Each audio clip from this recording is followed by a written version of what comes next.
Now and then we get a glimpse of what the moral structure is, and it hits people with the force of a revelation. Then it can be articulated, and that's partly what the story of Moses lays out. And you see here, this picture, I really like this one too. This is a supplicant, basically someone who's hit hard by a divine vision. It's God in heaven. Again, very, very similar to this, with the cross in the background. And it's something like, to transcend your littleness, because look, he's looking up. That's what's at the top of the dominance hierarchy. It's what's at the top of all possible dominance hierarchies. Look up.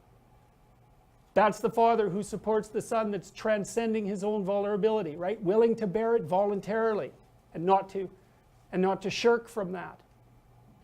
It's exactly right. And it is what you admire in people. You know, you admire people who are courageous and who are strong. And when you decompose that, it means that they're able to act appropriately and in a helpful, compassionate, wise, and tough manner, despite the fact that they're beset with all of the problems of mortality that beset everyone else.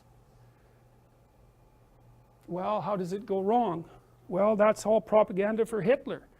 And look at the imagery, you know. He's a knight, that's on the right. He's the knight of nationalism. Well, that's God the Father too, you know. It's a little bit one-sided, right? Because there's more to the Father than the state.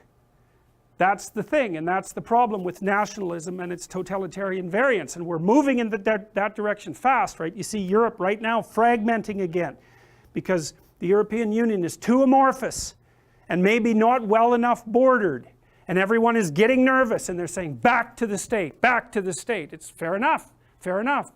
You need to be around people who are like you, so to speak, that you have built a consensus with.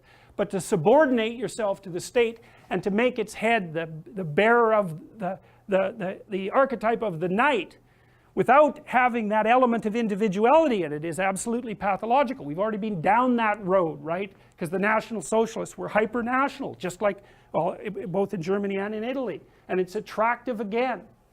It's interesting here you see Hitler as a knight, and up here there's a bird, you know, and that bird should be the dove, because that should be the Holy Ghost if the iconography was proper, but it's not. It's an eagle, and an eagle is a bird of carrion eater, right? It feeds on corpses.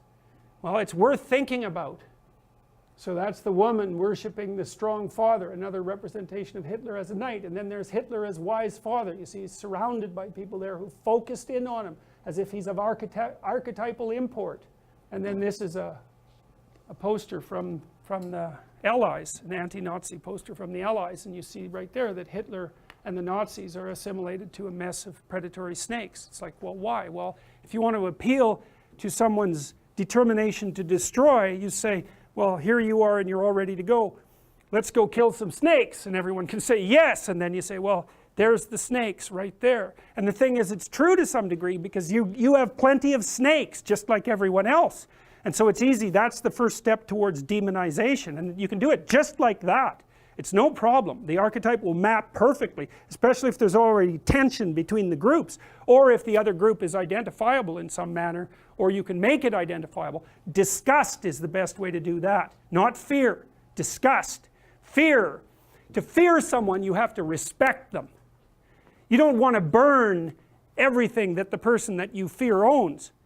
You want to burn everything that the person who disgusts you owns. And so you'll see people who are pushing the nationalist agenda hard, and Hitler did this beautifully.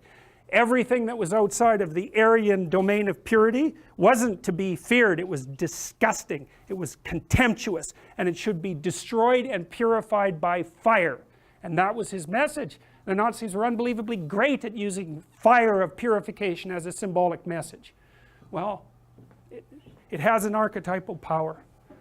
And then you see here, this is an English poster from the World War II, asking people to buy bonds to fund the American or the British war effort. And you see these talon-like claws, Japan and Nazi Germany, reaching out to the Virgin Mother and her infant child, right? Deep subordination of archetypal imagery for the purposes, well, I hesitate to say propaganda, because World War II in some sense was pretty clear cut, but you get the point. And there's the uniformity of the state, right? So the goose step, everybody moves exactly the same way. Everybody's turned into exactly the same carbon copy of everyone else. All the diversity is pushed out of the state. It's subordinated to the supreme leader, and the hierarchy becomes incredibly rigid and homogeneous. It's like, well, that's great for fast action, but it's terrible if you don't know where you're going. You need some diversity, you need some flaws in the crystalline structure in case you're on the wrong path. And that's why you can't have everyone being the supreme leader's acolytes. The whole bloody thing wanders off in one direction, and because we don't know the right direction to go, wandering off in a single direction is extraordinarily dangerous. You will eventually fall over a cliff.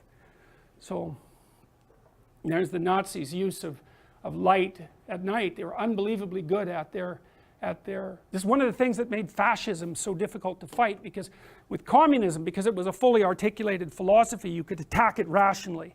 But fascism never really did that. What they did instead was use ritual, right? Huge mass rallies and highly emotionally supercharged meetings, and then the use of light and fire. And so Hitler built the biggest parade grounds in human history to host the Nuremberg rallies, and he would get in front of them on this huge stage with, with Greek columns, very impressive looking, and have blocks of thousands of people organized perfectly, orderly. The Germans are good at order, and order is associated with disgust sensitivity.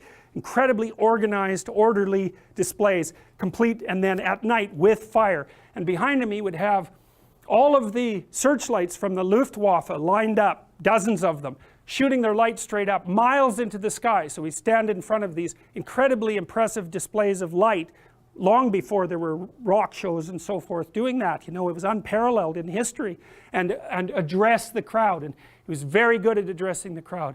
He'd say something, and if people were listening, he'd say more of it, and if they were listening, he'd say more of it. And because he was addressing the mob got exactly from Hitler what they wanted. And we saw what that was like, right? 120 million people dead in no time flat, and the worst horrors that were ever perpetrated on people. Maybe, because there's no shortage of perpetrated horrors. Stalin, same thing. Stalin, the great father, right? Wise man at the helm of the ship of the state. This is after the wall came down, some old man kissing a gilded statue of Stalin before it's going to be torn down. There he is with happy children, and not the children that his policies starved to death, as you might well imagine. There he is in his military uniform, sitting on what's for all intents and purposes, a throne. And this is really an uncanny one. It's very positive, right? That's Hitler or Stalin as head of state. He's in this hellish mandorla of fire, perfect, with God the Father at his head. That's Lenin, who people still revere. You may know, and perhaps you don't, that I was nominated to be rector of the University of Glasgow, and so, which is an honorary position. And yesterday, the different candidates put up their manifestos, and the student newspaper put them up and then wrote analysis of the manifestos, which were biased, and they were appallingly biased and one-sided. And I wrote and told them that, and they said, well, we have a perfect right to our political opinion. And I thought, yeah, well, for sure, but you are journalists after all, and maybe you could be just trying to tell what's happening. It's like, no, there's none of that. And they said that one of the candidates that they clearly recommended, who seems to be a person who's perfectly heroic in his own right. I mean, he's taken on very many difficult legal cases and worked for the oppressed and downtrodden who clearly exist. It was either him or another candidate, doesn't really matter, that they described as bolshy and outspoken. Bolshy meaning Bolshevik-like. It's like, well, he's appropriately bolshy. It's like, it's no different than saying, well, he's appropriately Nazi-like. Like, what the hell is that? I mean, there were 50 million people that were killed in the Soviet Union by the Bolshis, and maybe twice that many in China. And that says nothing about Cambodia and all the other places there were radical left bloodbaths. You think it's cute to call someone Bolshi? Jesus, it's appalling. It's appalling. It's not some fashionable thing that you do. It's a participation in some of the deepest intellectual morasses of evil that human beings have ever managed to create, and yet it's fashionable. It shows you what the universities are worth. Well, there's the downside of Stalin. Yeah, as Stalin as hangman. That sort of cartoon would have gotten you killed in the Soviet Union. There's Stalin as Satan himself in a stained glass representation. There's a statue of Stalin covered with red paint for the blood after the wall came down. There's Stalin as what it's very much like Modina's Satan, right? You look at that, and it's exactly the same archetypal idea. There's the Americans going hat, cap in hand to get a little largesse from Papa Stalin. That's a painting of the communists forcibly collectivizing the productive farmers in the Soviet Union in the early 1920s, the kulaks, right? Everything from whom they stole and raped them and murdered them and shipped them off to Siberia and killed them and wiped out the productive farmers of the Soviet Union and then starved 6 million Ukrainians to death. And there's some poor kid in the 1930s whose ribs are showing, you know, taking a bath in this pot with his eyes wide, and you know, he's one of the fortunate ones because he's still alive. It's like Bolshoi, yeah, cute, pretty, fun, fashionable, lovely. Well, that's the decomposition of chaos into God the Father, half providing security and order and half providing tyranny. That's the archetype. You have to put up with it. That's what your society is like. You try to interact with it in a way that enables the positive part of it to come forth, and then it does the same thing. Chaos gives rise to the Father who's nurturing and encouraging, and that gives rise, that produces the Son. It was very hard to find that image, I could tell you. So, and then that gives rise to the proper balance of the proper attitude from the Father produces the same thing. The Son who's the hero, the individual who's the hero. The consciousness, the consciousness of the child that's willing to go forth, eyes open, and voluntarily confront chaos and turn it into order. And that's the proper pathway for human beings. So here's a way of thinking about it. I showed you that diagram, you know, of how you decompose a value structure, and you can do it right down to the level of detail, you know. So you want to make dinner, you go below that higher resolution. You cut up vegetables, you move your arm, it decomposes all the way, differentiates down all the way to skill. You put these skills together and you represent them with abstract concepts. I can make dinner, I can take care of my family, I can undertake this job at work. That makes me a decent father. That's part of being a good being a good person. The question is, what's at the pinnacle of that? At the upper end of the abstraction hierarchy, because these things should be organized all the way up into a complete hierarchy. What does it mean to be a good person? Well, it means, we've walked through it, it means you win the set of games. You go out into the world and explore, and you bring back what you've found, and you build yourself out of it, and you share it with other people. That's an old story. That's no different than the story of the collective hunt. It's exactly the same thing, right? You build yourself into someone that can have a long-term relationship with someone of the opposite sex, generally speaking, so that you can bring children into the world and turn them into exploratory heroes and stabilize the state. That's what should be at the top, and that thing that's at the top, it's the same thing. It's the integration of all of those things into the same thing. And that's the same as the sun. That's the same as the halo. It's the same as the thing that emerges from the belly of the whale. It's all of those things. And you also know that because you know that you have the capacity for admiration. It's in you. It's in you. It's locked into your biology, and it's locked into your sociology. You see what you admire, and that's a partial representation of the ultimate ideal. It's as simple as that.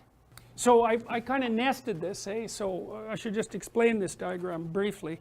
So it was a map I tried to make in some sense of my own identity. I mean, just using myself as an example of someone typically situated in society. So, you know, I have this role, which is kind of a high resolution role. I'm a father and a husband, and I also run a business, and so the father and husband thing is sort of nested inside of that because it's dependent on my economic success to some degree.